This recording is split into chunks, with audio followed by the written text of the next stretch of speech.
സ്ഥാനാരോഹണ ശേഷം ആദ്യമായി ഡിവൈൻ ധ്യാന കേന്ദ്രം സന്ദർശിച്ച അത്യുന്നത കർദിനാൾ മാർ ജോർജ് ജേക്കബ് കൂവക്കാട്.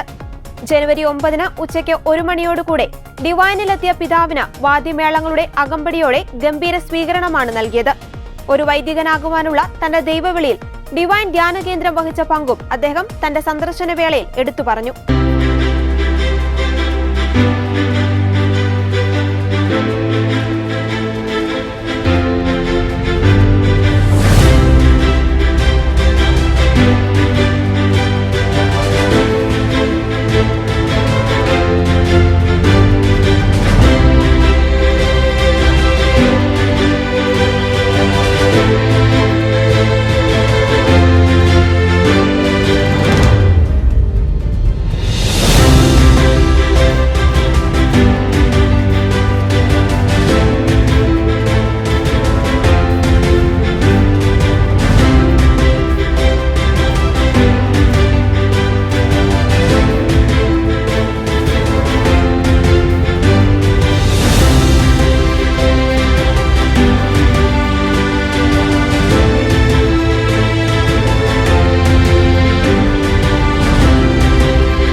ഇവിടെ വന്ന് നിങ്ങളുടെയൊക്കെ പ്രാർത്ഥനകളും ആശംസകളും സ്വീകരിക്കുവാനായിട്ട് ലഭിച്ച ഈ ഒരു അവസരം വലിയൊരു ദൈവാനുഗ്രഹമായിട്ട് ഞാൻ കാണുന്നു. ഇത് പരിശുദ്ധാത്മാവിനാൽ പ്രത്യേകമായിട്ട് അഭിഷേകം ചെയ്യപ്പെട്ട ഒരു സ്ഥലമാണ്. ഡിവൈൻ ധ്യാന കേന്ദ്രം മലയാള വിഭാഗം director father George Panakkal VC, English വിഭാഗം director father Augustine Velluran VC, divine ധ്യാന കേന്ദ്രം superior father Varghese Parappuram VC, father Mathew Naikkamparambil VC, Vincentian സഭ Marymatha province assistant provincial superior father Mathew Thadathil VC, goodness TV chairman and managing director father Alex Chalangadi VC, divine English വിഭാഗം administrator father Philip Nedumthuruthil VC, divine ധ്യാന കേന്ദ്രം assistant director father Shijo Nettiyankil VC എന്നിവർ ചേർന്ന് കർദിനാൾ Mar George Koovakad പിതാവിനെ സ്വീകരിച്ചു. തുടർന്ന് divine ധ്യാന കേന്ദ്രം മലയാളം വിഭാഗത്തിലെ പ്രധാന ധ്യാന ഹാളിലെത്തിയ കർദിനാളിന് ഫാദർ അഗസ്റ്റിൻ വെല്ലൂരാൻ VC സ്വാഗതം ആശംസിച്ചു. വർഷങ്ങൾക്ക് മുമ്പ് കോളേജ് പഠനകാലത്ത് തൻ്റെ ദൈവവിളിയുമായി സംബന്ധിച്ച മാർഗനിർദ്ദേശങ്ങളും അനുഗ്രഹങ്ങളും തേടാൻ താൻ ഡിവൈനിൽ വന്നതിനെക്കുറിച്ച് പിതാവ് ഓർത്തെടുത്തു. അന്ന് അഗസ്റ്റിൻ വെല്ലൂരാൻ അച്ഛനോട് താൻ നിർദ്ദേശങ്ങൾ തേടിയതായും അതിനുശേഷം തൻ്റെ അധ്യാപകൻ കൂടിയായിരുന്ന വെല്ലൂരാൻ അച്ഛൻ അന്ന് പഠിപ്പിച്ച കാര്യങ്ങൾ ഇപ്പോഴും എൻ്റെ മനസ്സിൽ തെളിഞ്ഞു നിൽക്കുന്നുവെന്നും പിതാവ് പറഞ്ഞു. തൻ്റെ ഓരോ പ്രവൃത്തിയിലും പരിശുദ്ധാത്മാവിൻ്റെ അനുഗ്രഹവും സഹായവും താൻ തേടാറുണ്ട് എന്നും പിതാവ് വ്യക്തമാക്കി. ഡിവൈൻ ധ്യാന കേന്ദ്രത്തിൻ്റെ പ്രത്യേക പ്രാർത്ഥനകളും അനുഗ്രഹങ്ങളും തേടാൻ കൂടിയാണ് താൻ ഇന്ന് ഇവിടെ വന്നതെന്നും പിതാവ് പറഞ്ഞു. തുടർന്ന് ഡിവൈൻ ഇംഗ്ലീഷ് വിഭാഗം സന്ദർശിച്ച പിതാവ് ഇംഗ്ലീഷ് വിഭാഗത്തിലെ ധ്യാനക്കാരെയും അഭിസംബോധന ചെയ്ത് സംസാരിച്ചു.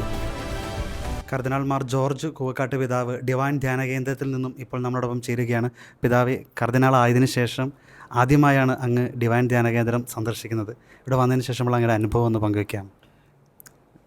ഞാൻ 30 വർഷങ്ങൾക്ക് മുമ്പാണ് ആദ്യമായിട്ടൊരു കോളേജ് വിദ്യാർത്ഥിയായിട്ട് ഇവിടെ എത്തിയത്.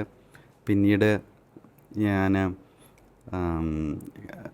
മംഗലപ്പുഴ സെമിനാരി പഠിക്കുന്ന കാലത്ത് എൻ്റെ പ്രിയ ഗുരുനാഥൻ അഗസ്റ്റിൻ വെല്ലൂരാൻ അച്ഛൻ ഞങ്ങൾക്ക് ക്ലാസ്സുകൾ എടുത്തതൊക്കെ എപ്പോഴും വലിയൊരു ഓർമ്മയാണ്.